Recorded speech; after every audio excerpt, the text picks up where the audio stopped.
Ring the bell.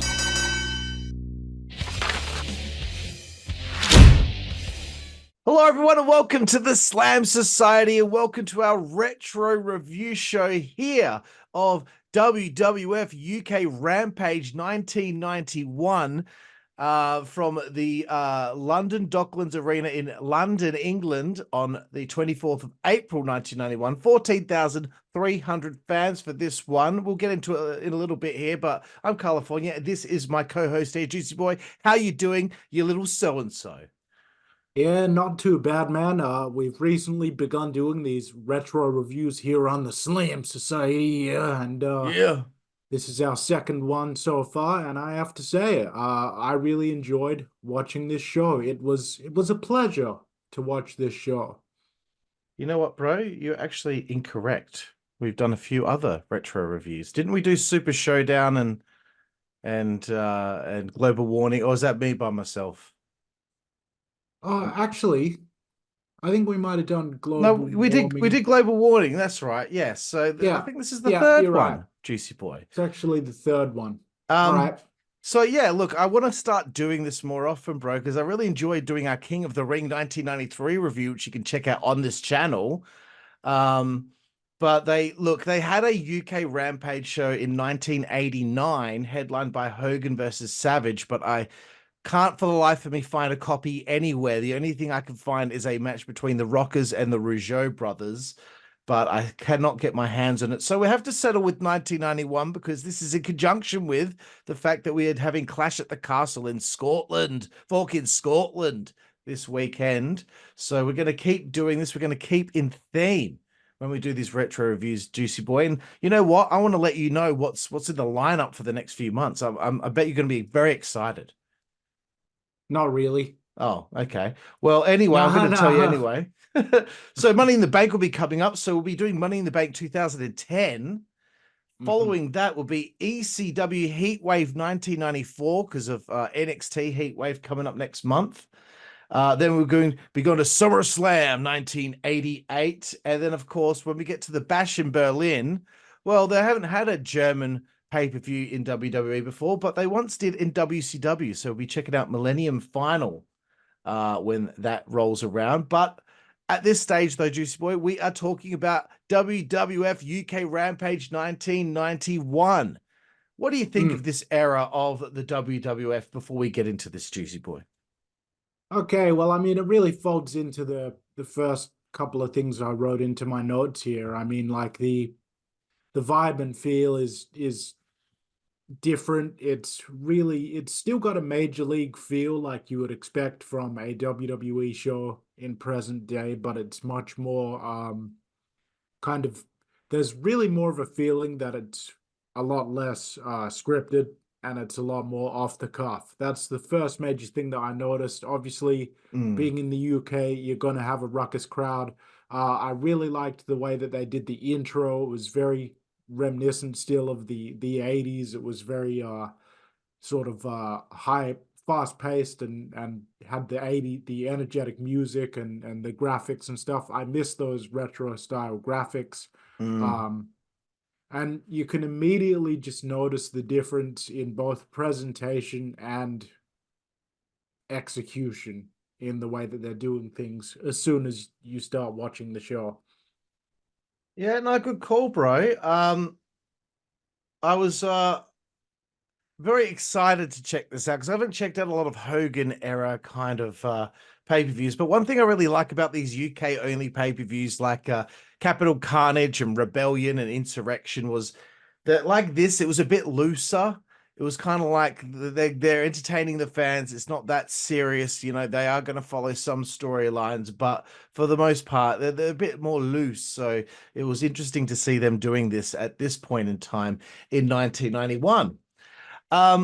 So anyway, before we begin, I wanted to bring this up, Juicy Boy, very quickly, though, very quickly.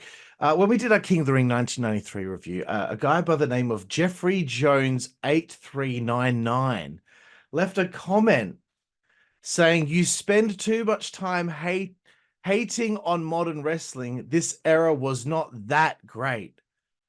That's a bit rude. why can't you just let it alone and let's just you No, just can't help it. it's funny, man. It's fun because like I see his picture. He looks a bit younger, and I'm like, you didn't see this era. We didn't even see this era. I became a Yeah. fan in '98. You became a fan when Cena was on top. Like I this, became a fan in like 2002. So yeah. We're not romanticizing a past gone era. Like yeah, we didn't even know it was happening at the time. yeah. You Like were you this even was two born in years. '91? This was 2 years before I was born. I wasn't alive. Fucking hell. Anyway, no, we're not romanticizing, but this is what happens, okay? When you do a review of a retro show that you've never seen before, what Mm, do you compare it to? We're not going to sit there and compare it to 2019 or 2015. We're going to compare it to today's wrestling, aren't we? So yes, yeah. we preferred King of the Ring 93 than today's wrestling. That's just us. That's just our opinion. You can have yours too, bro. Anyway, let's get on with it here, Juicy Boy.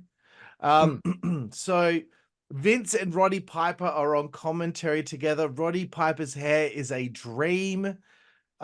Strange seeing Vince so passionate about actual wrestling. They run mm. down the card. Roddy hypes it like fuck. And then Vince crosses over to Mel Phillips on, on ring announcing duties. And I'm like, fucking hell. Mm. Of all fucking people, like Vince to Mel Phillips. Shit. I just thought that was funny. Anyway, let's get on with the first matchup here, Juice Boy. Would love to know your thoughts on the Warlord taking on the big fucking Rhino, Jim the Anvil Yeah. Neidhart.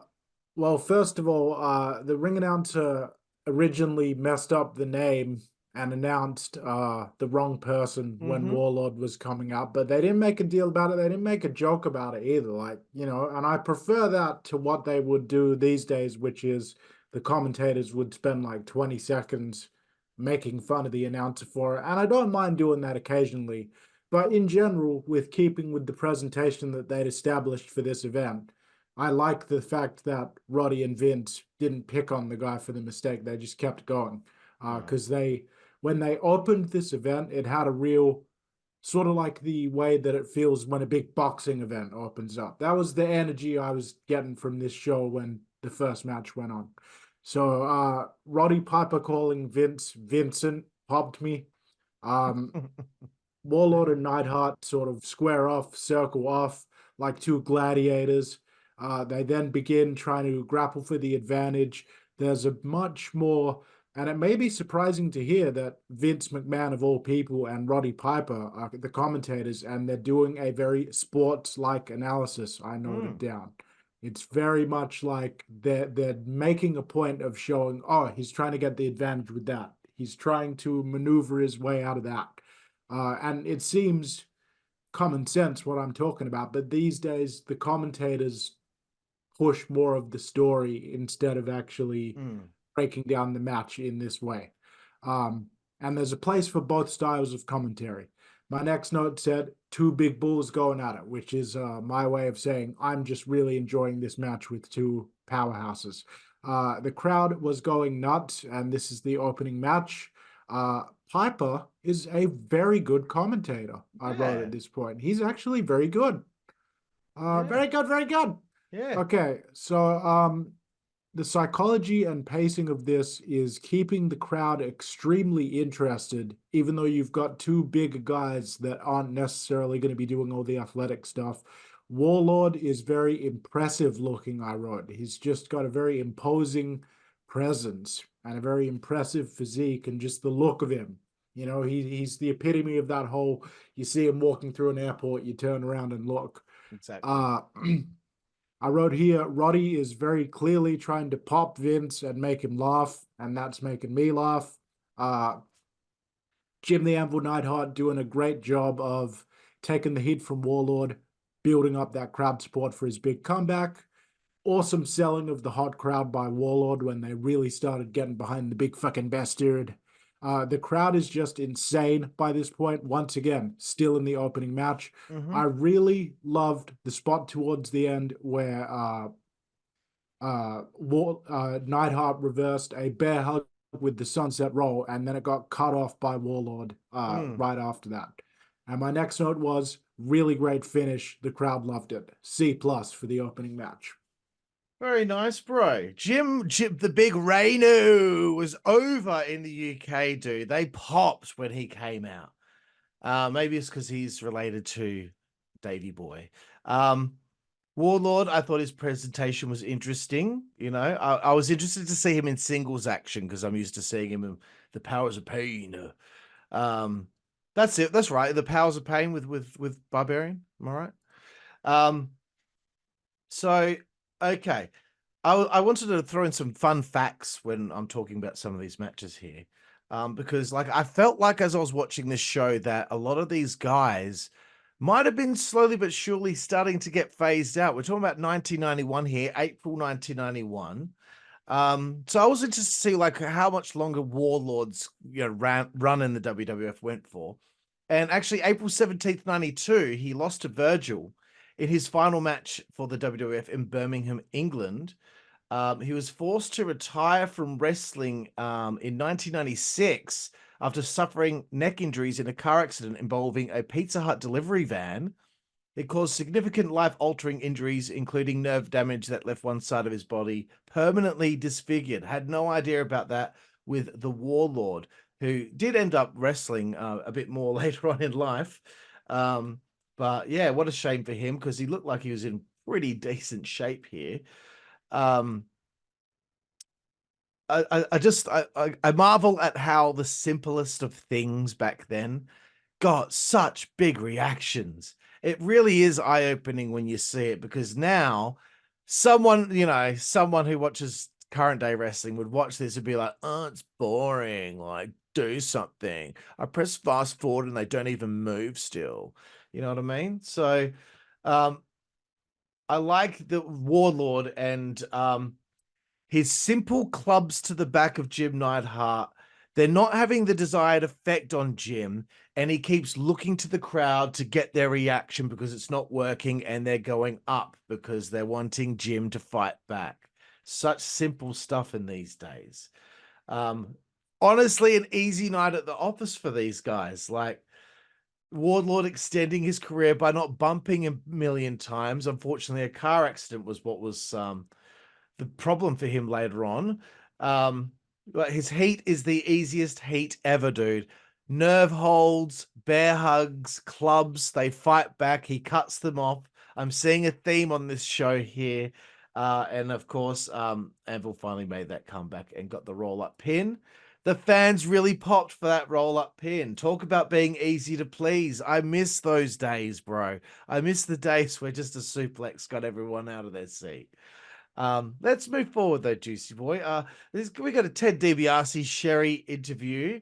I only wanted to mention this because how good was Ted DiBiase's theme song, man? Money, money, money, money, money. So good. Like, bro, Ted DiBiase is a classic, dude. What a great Hmm. character. And I really like that interview style with Gene in front of the fans. They don't do that anymore. Do you reckon that might be something that could be brought back, Juicy Boy?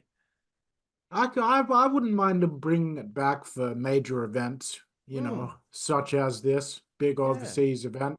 Yeah. All right, well, let's move forward, bro. We got Ted. He's working with Texas Tornado, Kerry Von Erich. You know what? I didn't even know the card going into this. So every time someone No, came out, it was a neither did nice I. surprise. No. So Kerry Von Erich, look, we're talking about physiques on this review here, Juicy Boy. Kerry Von Erich's physique, fantastic.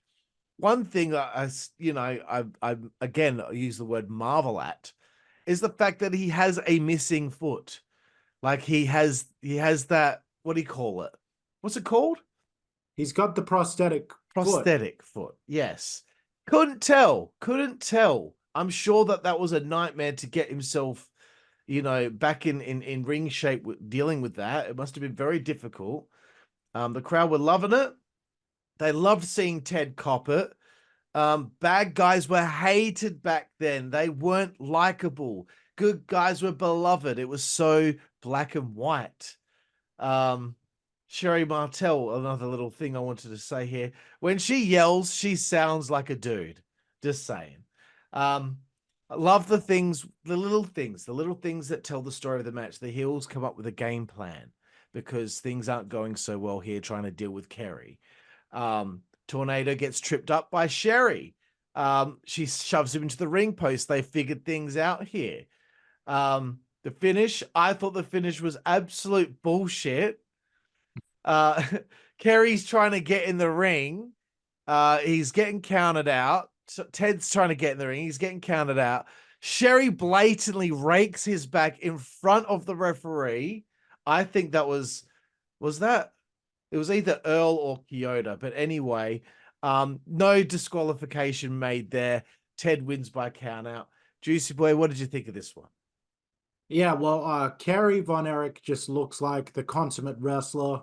You know, if you built a wrestler from the ground up, this match was just the classic good guy working from a disadvantaged position, trying to get the heroic win. Everything was well executed, very crisp. You can tell that both of these guys are second generation, third generation talents. Mm, Sherry is excellent as a performer. There's a reason she's in the Hall of Fame. She's yeah, fantastic. She gets it, bro. unbelievable. She clearly just gets the business as well as any man gets it. Yeah. Um, Kerry Von Erich working at an extremely high level. In my view, he looks just as good as the matches before he lost his foot. The crowd is really into this match. This match was basic in what they actually did, but the vibe that got across was that this was a slugfest. Mm-hmm. I mean, I felt like these guys were beating the crap out of each other, especially towards the end. Mega, huge, to quote Vince Russo, Youch. huge, huge heat on the finish with Ted winning by count out. Yeah. The crowd did not like that at all. They wanted to see that tornado, that discus punch, and DiBiase get pinned. They were not happy at all. But that's how you have DiBiase go over without having Kerry Von Erich take a loss. C Yeah. plus. Very nice, bro. Then Gene is backstage with Haku for an interview, who is only speaking in his native tongue. Gene gets a bit, not annoyed about that, and then Haku threatens him, which is just fantastic. I But popped for it. I did too, and you know what else I popped for? It crosses from Gene to Gene, who's going Yeah. to interview the Hammer I kept Valentine. thinking that as well. I kept thinking there's no way you managed to get all the way from the backstage set down to there. They And pan the crowd for like 5 seconds and Gene's all the way out there. Get the fuck out of here. It's clearly a pre-tape, but still, well, I thought it's that was it's great. better than what they do today, where everything's just done in real time and just takes forever. Yeah, exactly, bro. Anyway, the very next matchup, Greg the Hammer Valentine as a baby face Mm. taking on Haku. Juicy Boy, take it away. All right, once again, man, the kind of match I enjoy. Two big bastards, two big bulls, fucking laying it in, man, Yeah, beating the crap out of each other, having a yeah. slugfest. These are two tough guys that are bred for this business that really didn't look like they gave a crap if anything was hurting them or whatever. They just went out there and had a fight. I said once again, I noticed how great the commentators were, Vince and Roddy, at building up each competitor in their own right, mentioning the different attributes that each man had. See, I get the sense at this point in time that Vince McMahon was still very much more connected to who his talents were Mm. and what was actually going on in terms of the stories that were being told. Whereas in later years, there's much more of a disconnect between what's happening on the Right, because he was show. commentating, right? So yeah, so I noticed that. I then wrote, I like the way Greg Valentine carries himself in the ring. I thought he did a tremendous job of being that kind of gentlemanly, friendly baby face that was respectable, and he's like a professional that's been doing this for a long time. I think the English crowd responded to Greg Valentine as a babyface because you wouldn't think that he would necessarily make the most charismatic babyface, but I feel like Greg Valentine in this match, he gave off that kind of world of sport competitive feel, And I think that the crowd kind of gravitated towards that, whereas Haku is, of course, this foreign menace and he's doing all the martial arts and stuff. So I think that contrast just made for a really fun match. B minus. We're now going up into the Bs. Very nice, bro. Haku made his entrance, and I noticed somebody threw rubbish at him. No, no, wrong guy to fuck with. And it's crazy to think Haku at this stage in 91 still hadn't fully filled out yet. I mean, you see him when he's banging WCW, the guy was fucking jacked and massive, dude. He's a bit of a spring chicken here. I also, these are the thoughts that go through my mind when I watch something from back in the day. I thought to myself, well, Greg might almost be on his way out here. He's a baby face, and it's 1991, and his time was pretty much the 80s when Intercontinental title and all that, and the tag titles and all that stuff. So I wanted to do some research, and here's my next fun fact. It appears 1991 was his last full-time year in the company. After that, his only televised appearances were in the 92, 93, and 94 Royal Rumble matches. He did, however, work a lot of house shows and live events, but just not really on television, which I thought was interesting. Sick. That's hell sick, man. I don't know why me and you were just nerds and we find that kind of stuff interesting, right? Yeah. Anyway, Greg the Hammer Valentine won with the sunset flip. Like, that just tickles me. Haku attacked him after the match. Greg did not sell, and Haku bailed. But yes, I did not see that finish coming. So very cool that they're keeping the fans happy there in London in 91 here.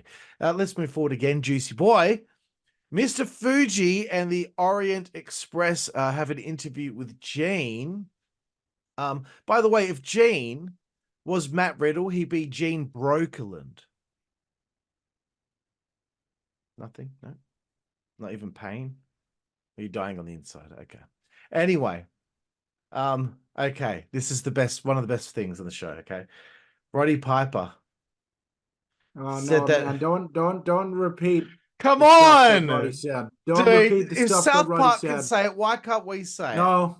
Roddy Piper said it. Don't repeat the stuff and that goes for the stuff that he said during the match. He just said that Fuji's very, very sneaky. He is sneaky. I mean, let's be honest. Mr. Fuji's pretty sneaky, dude. Dude, at one point he replaced the L in the word legal with an R. I'm pretty sure he said Vedi as well, for fuck's sake. Yeah. Anyway, it's like when you watch something back after all these years, you're like, oh, that will get you in so much trouble on Twitter. Mr. Fuji is talking to Gene, and he's getting so passionate that Gene sells the fact that Mr. Fuji spat in his face by accident. I just think after that, Gene had told him off for spitting in his face, right? And Mr. Fuji's standing there with his top hat on. He's got his cane, and he's staring right at Gene's face with a smile on his face, just being evil, just waiting for Gene to finish his question. Like, what human being is this? And I really liked at the end that Gene said to him, "I saw," and Mr. Fuji said, "I saw." I don't know if that's some sort of respect thing, but anyway, I thought that whole interview was great, and Mr. Fuji is a one-of-a-kind character. Let's move forward here for the next matchup here. The Orient Express, Kato and Pat Tanaka taking on Shawn Michaels, Marty Jannetty, The Rockers. Is it my turn to go first? Yes. Okay. Yeah. Fun fact again. A guy by the name of, I think it was Saito or... must be Saito. Saito. I think it's Saito. Saito. Right. He was the original partner for Pat Tanaka in the Orient Express, but he decided to work in the front office instead, so they brought in Kato as a replacement. Do you know who Kato was? No. I was very surprised. Paul Diamond was Kato. Right, fuck, man. That's sick, man. When I read that, I was like, it does look like him. I didn't even notice. I was watching Paul Diamond, man. I'm a fan of Paul Diamond. Paul Diamond is like, he can fit in anywhere. They figure it can put Yeah. him in any gimmick and he'll make it work. Was he Shout was he out to one of Paul Diamond. was he one of the doinks as well? And Ah, nah. Max He was. Moon or something. Anyway, so Paul Diamond was actually partners with Tanaka before going to the WWF. Anywho, uh, so the Rockers make their entrance. They go back to bring out a surprise. What do you know? Mm. Okay, boss. Okay, Okay, boss. boss. Ah, I popped for it. Andre, you love Andre, bro. Yeah, it's like one of my favorites, man. Yeah, the UK fans so wholesome. They're happy to see Andre. Um, I thought Paul Diamond or Kato was quick as shit, dude. He Yeah, could cut a pace out there. yeah, um, I like the Orient Express of their underhanded tactics. I thought it was funny, especially with the fake tags and the referee constantly getting confused about who was legal and just assuming that they made the tag. Um, we get some hope spots to finally get the hot tag. They were very good. We finally get cooking. Fuji hits Marty with the cane. That's when Andres had enough. My favorite yeah. part of the match. Like, how scared would you be if this were real? That I this, don't think Fuji would be scared. I don't think no, Fuji. Yeah, well, if anyone I else don't think though, he'd give a shit. Yeah, he grabs Fuji and punches him straight in the face. Andre the Giant punching you in the face. Very funny. And then Andre hit Kato with the cane.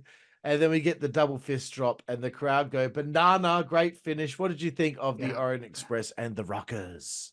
Yeah, so as I said a moment ago, huge pop for the Rockers bringing out Andre the Giant. Mm, Very fast-paced and technical match, kind of a preview of the style that was going to become prominent a few years from now. And also interesting seeing slower guys like Andre and Mr. Fuji being on the outside watching this match. I kept on thinking, like, I wonder what these guys think of this style. Like, what do they like about it? What do they, I was just thinking that while I was watching the match. Um, this was probably the most technically sound match on the show so far, I wrote, but probably overall, this was technically the most sound match. I also agree with you. I love the finish. You didn't you noted that Andre hit Kato with the cane, but he really belted him with the cane pretty hard, bro. Like that would have hurt, man. That would have hurt. B plus for the match. excellent. Another fun fact: Paul Diamond in Pat Tanaka were known as Bad Company. Mm. And also, before being a professional wrestler, he was a professional soccer player. Oh, Who that's would have thought? pure. Yeah, he's Croatian Canadian. Great dude. I don't know him, but he's a great dude. I can tell. Um, dedicated. Okay, so cool, bro. Let's keep moving forward. Isn't interesting watching a show called Rampage that wasn't a waste of time. Yeah, yeah, I yeah. thought that might get more of a pop than it did, but that's okay. It Apparently, Queen Elizabeth was watching the show. Um, no well, fucking way. apparently she was a big fan of Big Daddy Shirley Crabtree, dude. Yeah, but there's no way. There's no way she watched this. No way. um, Hogan has an interview. He talked about having a spot of tea with Queen Elizabeth earlier. Bullshit, mate. Bullshit. Can you imagine that? Hogan Uh, and Queen Elizabeth. yeah, it was a fun little promo.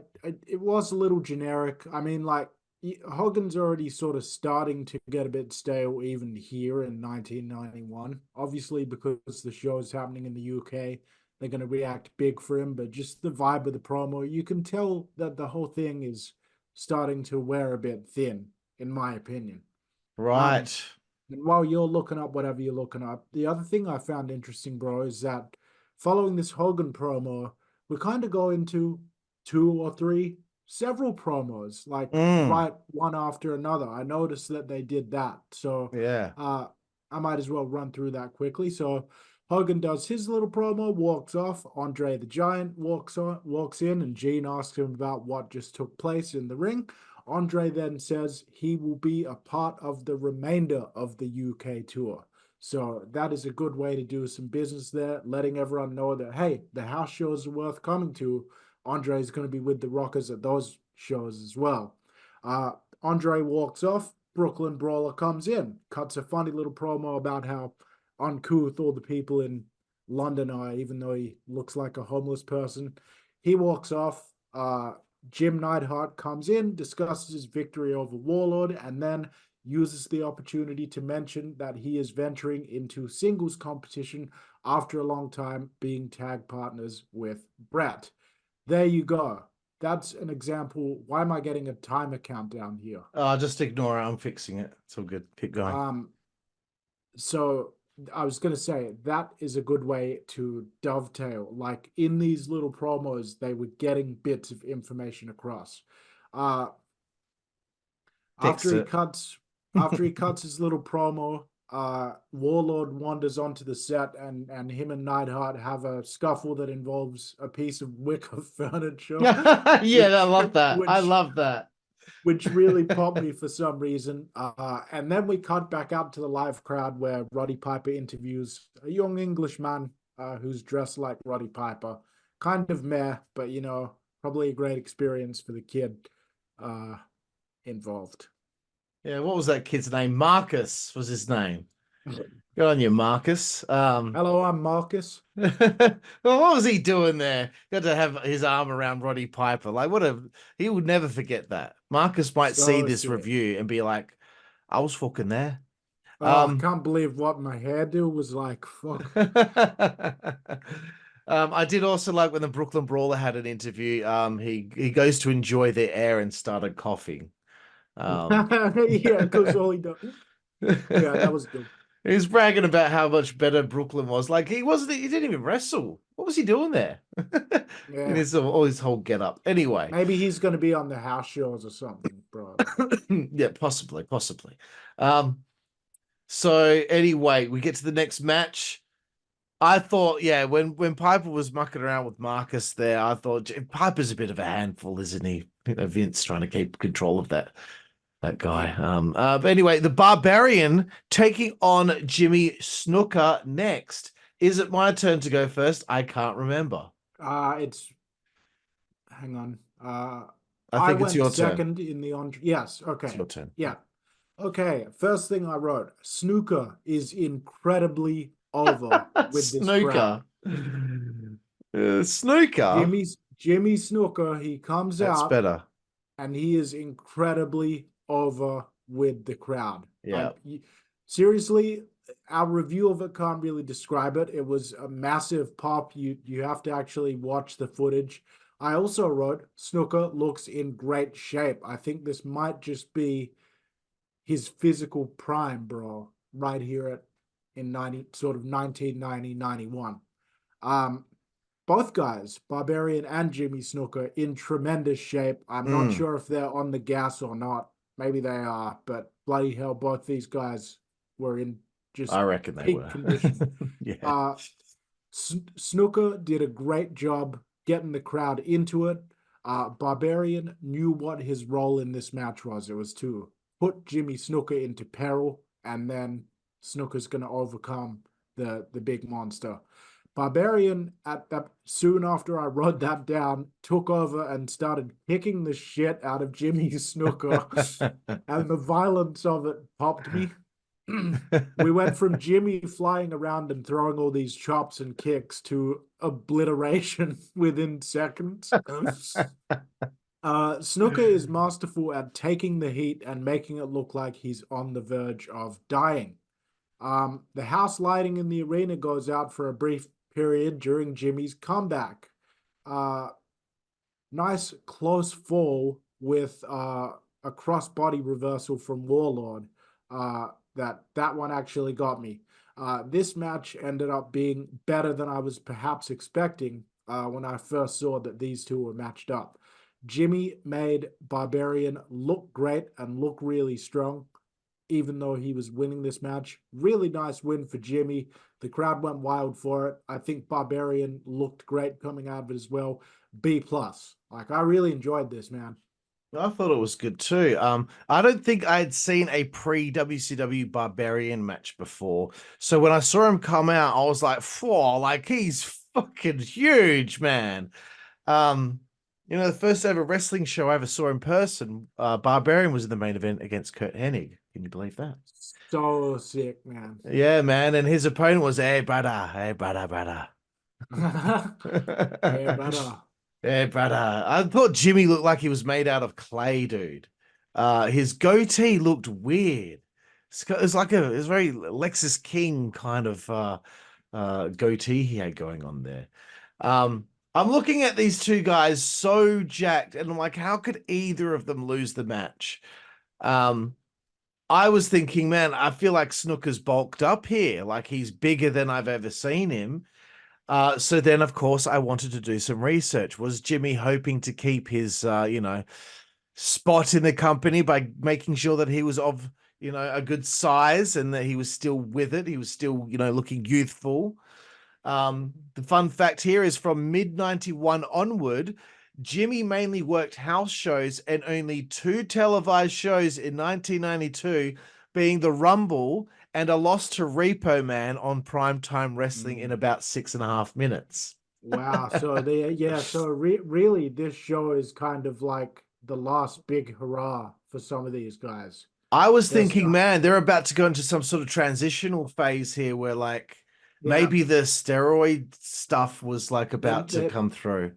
well, because the next year they start moving towards Brett, Mr. Perfect, Mm.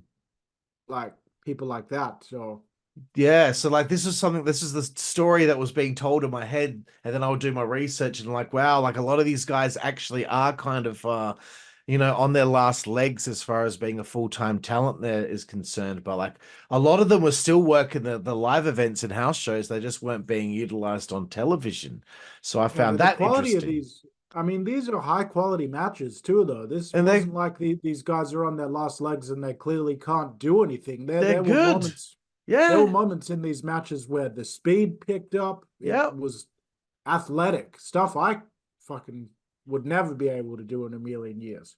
Absolutely. And I'm looking at these two fucking dudes and I'm like, back then, like these are men, bro. Like these are fucking like you could see these two being like gladiators. You know what I mean? Like if they were gonna like put together some people to be on the show gladiators, like you would go with these two guys, clearly. I mean, unbelievable, man. Unbelievable. Really looked like men. Barbarian, favorite spot of the match. He just booted Jimmy Snuka in the face and Jimmy went flying out of the ring. I thought that was fantastic. I was doing more research and I was also surprised to see Barbarian only worked tag matches against Hulk Hogan. I thought like he looked like he could have done like a house show loop with Hogan or something like that. He seemed tailor made to be a monster that Hogan could slay. You know what I mean? He could do some shit as well. He's Yeah. good. He's good. Um, I was surprised that the lights went out. As Snuka hit a headbutt on Barbarian. Um, I thought there might have been given a bit too much time, but then again, like I am used to watching NXT at the moment, so most matches are like 7 minutes long. Snuka got the win thanks to that crooked Mike Chioda.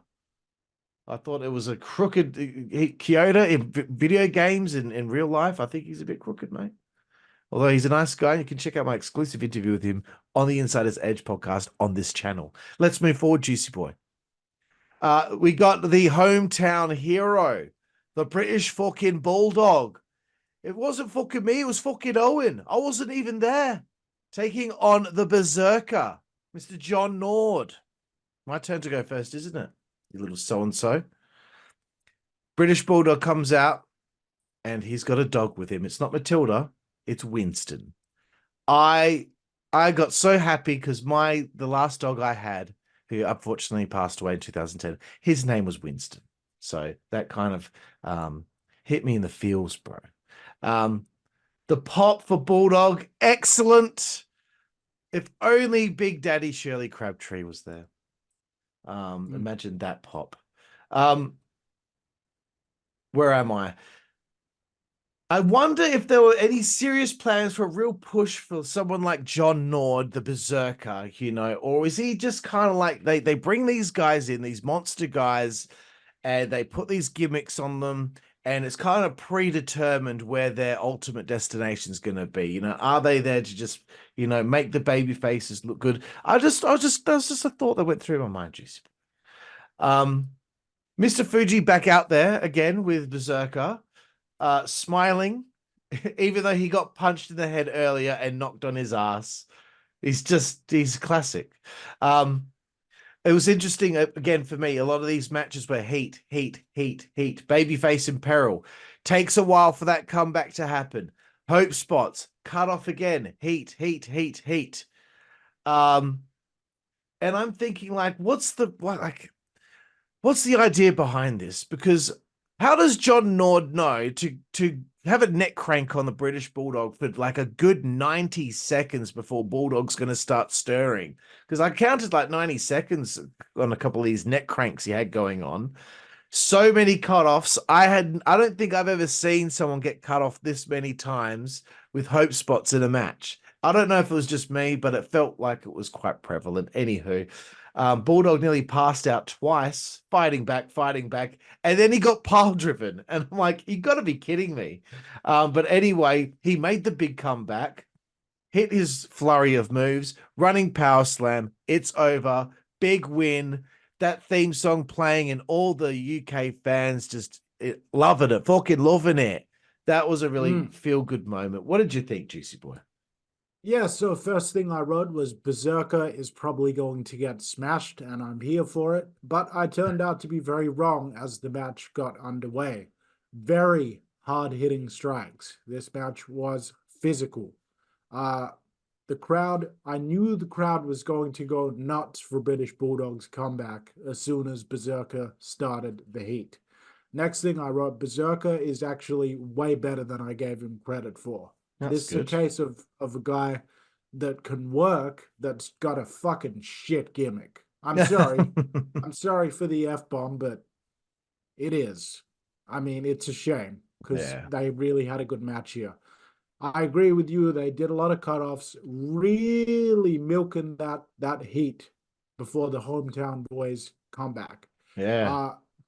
There was a great comeback sequence leading into the finish, which you just described. I gave this match a B minus. Ooh. And then, of course, California.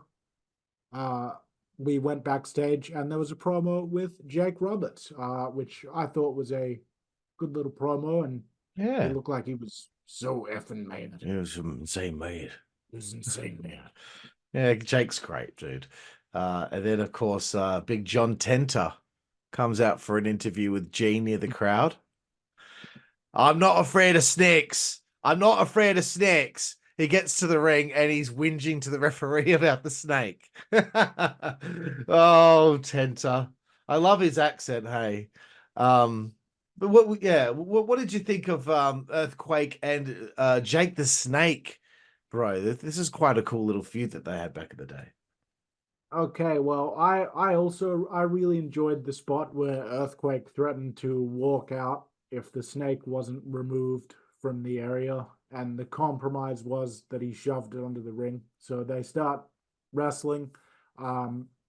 Yep. The first thing I really noticed in this match was Earthquake can hit those ropes with some fucking speed, man.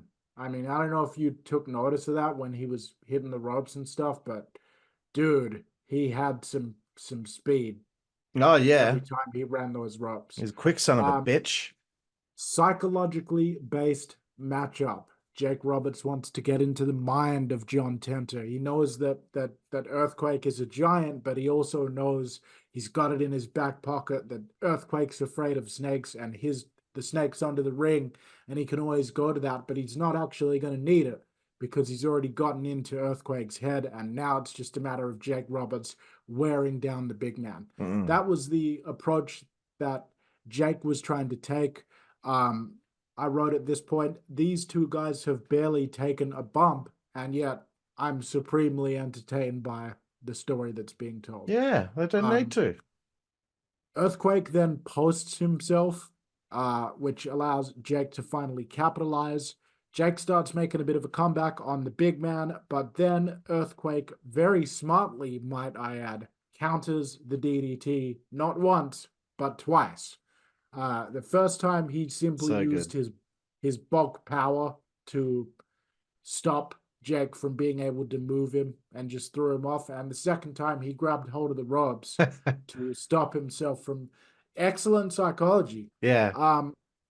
So that was a great way also of showing that the DDT is a match ender, no matter how big the opponent is. Uh, Jake avoids an attempted move by Earthquake. Earthquake then callously tries to squash Damien, which really Asshole. popped me. Uh, which that then causes Jake to bring the snake out and threaten, basically use Damien as a weapon against Earthquake, which then gets Earthquake the win via disqualification. Once again, this may seem like a lame finish to people in our modern times.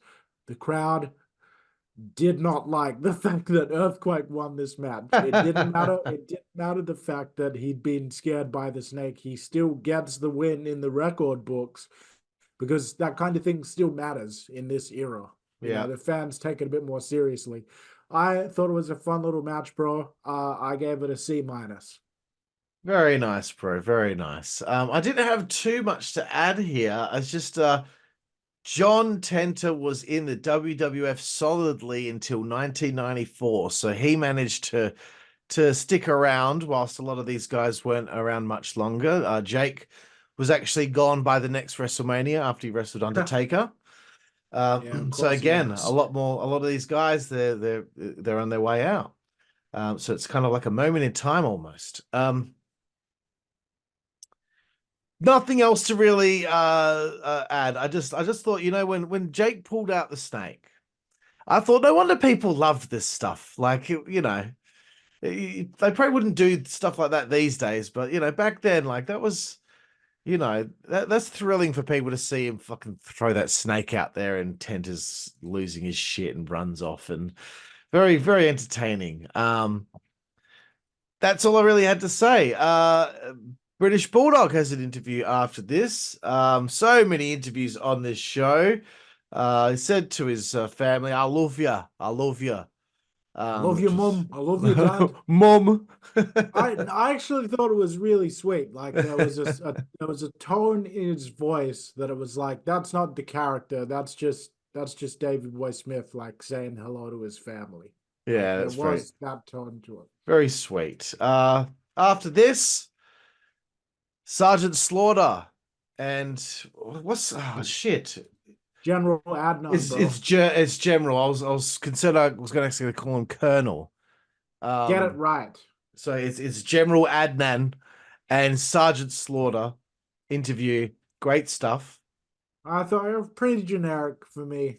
Eh, I like. eh, I'm big on Adnan. Okay, and eh. I'm gonna explain why I'm big on General Adnan in a moment. I Okay. prefer Colonel Mustafa, man. Yeah, Colonel. Hey, nothing wrong with the Colonel. Big fan of the Colonel, but Mm, the General. Okay. mm, We get to our main event here, Juicy Boy. It is Hulk Hogan, the World yeah, Wrestling Federation champion, defending against the former champion, Sergeant Slaughter. yeah. So, I'm loving this, okay? Early into the matchup, Adnan gets yocked by Hogan, right? The crowd were loving Hogan sick, okay? Hogan grabs the Union Jack flag, holds it in the air, chokes Sergeant Slaughter with it. The fans are going crazy. Adnan's just standing there, and Hogan charges at him and starts choking him with the flag as well, right? Yeah, I love back then they have these managers that aren't really necessary. Like Adnan's not there to be a mouthpiece for Sarge. Sarge can talk, but he he's still there feels for like a necessary ingredient. You know what I mean? it's some garnish to the act, Exactly. you know.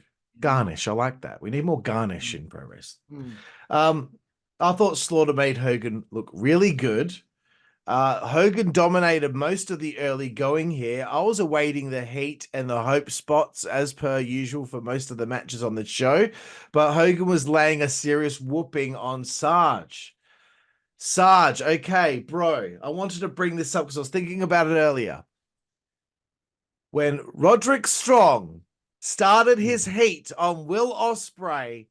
They had to have Matt Taven jump over the top rope to try and doomsday device him off Mike Bennett's shoulders, and he nearly died. And that's how his heat began. You want to know how Sarge's heat began here? Hogan went for a back body drop. He got kicked in the mush, and then Sergeant Slaughter eye-raked him. That was it. Didn't need to do anything else, and there was heat. I just wanted to make that comparison because that's what you do when you do reviews. You compare it to something that you've seen recently that you thought was a bit weird in comparison. Thank you. Okay. Bro, my favorite part of the match, okay? Sarge is larger in charge. Hogan's starting to try and make a comeback here, right? Adnan gets involved, okay? He got choked with the flag. Hogan yocked him as well at the beginning of the match. Adnan finally got him some of Hogan, right? He goes over to Hogan, grabs him by the back of the head, and just slams his face into the ring apron, right? We see it all the time in wrestling. We see it all the time, but for some reason this time it was so poignant for me seeing Adnan smashing Hogan's face into the ring apron, thinking if that was real, that would fucking hurt. Like your nose just hitting that hard ring apron. And he was so happy with himself. Finally got Hogan to smash his head on the ring apron. That was just my favorite part of the match, and it was such a small thing. Anyway, the sell from Hogan, as per usual. We've seen it a million times. The Hulk up, Slaughter with that fucking plastic chair. It's just the referee's down and he hit the referee in the back with it. Like, what kind That of was human so being? funny, man. It was That great, was so dude. funny. Adnan gets involved again. He's popping the shit out of me, this guy. And I knew he was going to fuck it up. It was, you see it a mile away with the fucking powder in the eyes of Sarge. Adnan gets, just when he thought he had Hogan right where he wanted him again, and out he's sent. And then there's the big leg. Earl comes to 1, 2, 3, crowd loving it. Juicy Boy, anything to add here for the main event of Hogan and Sergeant Slaughter? Yeah, I'll quickly go through. Huge pop for Hulk. They love the Hulkster there. Seeing Hogan in his prime helps me understand why he was so protective of his image and his win-loss record, because there was a lot to lose for him during that period. Sergeant Slaughter attacks Hulk from behind, and the crowd is freaking hot for the brawl at the beginning that they take. Slaughter taking some sweet bumps for Hogan at the beginning. They waste no time in turning this up. By the standards of a Hulk Hogan match, this thing started out fast, and the pace continued. Hogan is just destroying Sergeant Slaughter after that initial beatdown, really beating the crap out of him. That's why people say that Hogan often wrestled like a heel, because he really just beat Slaughter quite severely.